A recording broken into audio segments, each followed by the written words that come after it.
ये काम थोड़ी देर में करते हैं या कल करते हैं, ऐसा ही हम कुछ बोलते हैं जब हम प्रोक्रास्टिनेशन करते हैं, टाल मटोल करना। How to beat this procrastination?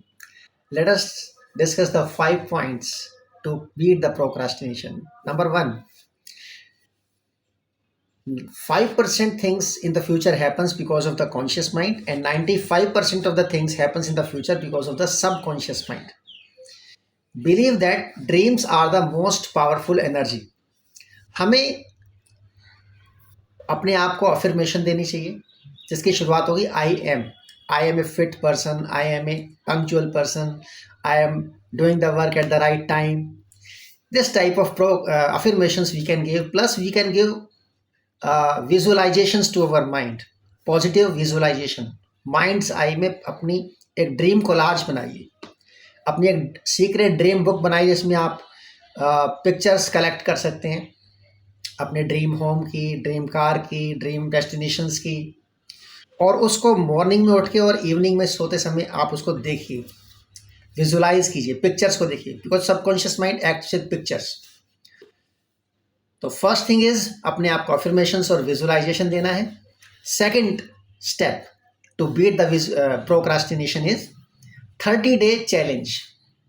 Means 30 दिन तक आपको डेली एक एक्टिविटी लेनी है. वीकली प्लानिंग कीजिए, इस हफ्ते 7 दिन तक, जैसे मान लो एक दिन अपन अपना बेड सेट लगाना है, सेकेंड डे हमने मॉर्निंग वॉक पे जाना है, तीसरे दिन हमने किसी को फॉरगिव करना है. उससे क्या होगा, जो पावर्स हमने दूसरों को दे रखी हैं वो पावर हमारे वापस आएंगी हमारे माइंड में. तो 30-day चैलेंज लीजिए और 30 दिन तक वो काम कीजिए जो आपने पहले से सोच रखे हैं. 30-day चैलेंज लीजिए.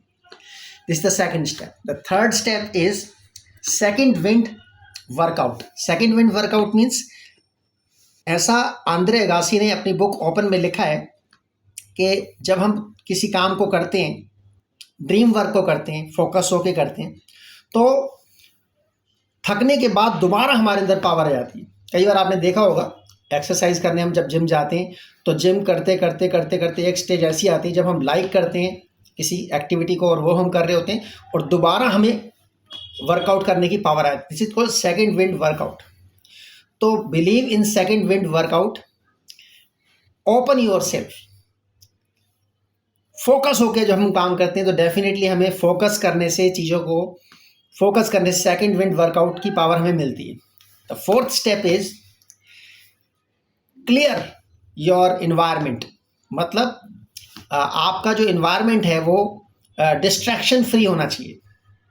डिस्ट्रैक्शन फ्री, जैसे मान लो यूट्यूब आपको, आपका जो है वो ट्विटर, सोशल मीडिया अगर आपको डिस्ट्रैक्ट कर रहा है तो आप उसको डिस्ट्रैक्शन फ्री इन्वायरमेंट बनाइए अपने लिए. उससे क्या होगा, आपका फोकस इंक्रीज होगा and you will be able to do the things which you want to do, really want to do. Remain busy in more important and less urgent activity, because these are the things which will help you to improve yourself. And the last step is release yourself from sabotage. Means आप जो है वो जो भी आपके fear हैं उन fears को आपको ख़त्म करना पड़ेगा. जिन चीज़ों से आप डरते हो उन चीज़ों से ऊपर बढ़िए, उन कामों को करके दिखाइए. जिस दिन आपको फेथ हो जाएगा कि yes I can do it, क्योंकि हमारे जो है इन्वायरमेंट में बहुत नेगेटिव इन्वायरमेंट होता है. लोग कहते रहते हैं you can not do this, you can not do that, आप इतने बढ़िया नहीं कर सकते, आप ये नहीं बन सकते, आप वो नहीं बन सकते. तो ये सब चीज़ें जो है हमारा फियर बन जाती. तो कॉन्क्यूर योर फियर. कैसे होगा? Faith. whenever there is a fear, open the door with faith. where there is a faith there is no fear. तो जो भी आपके फियर हैं उनको ऊपर थोड़ी सी विजय हासिल कीजिए और वो काम करिए जो आपको जिनको करने से डर लगता है. तो when you release your self from these fear factors, when you release your self from sabotage, और जो भी आपको फियर और डेंजरस लगता है उन सब चीज़ों से आप थोड़ा सा उसको फेस कीजिए. Face the fear and it will disappear.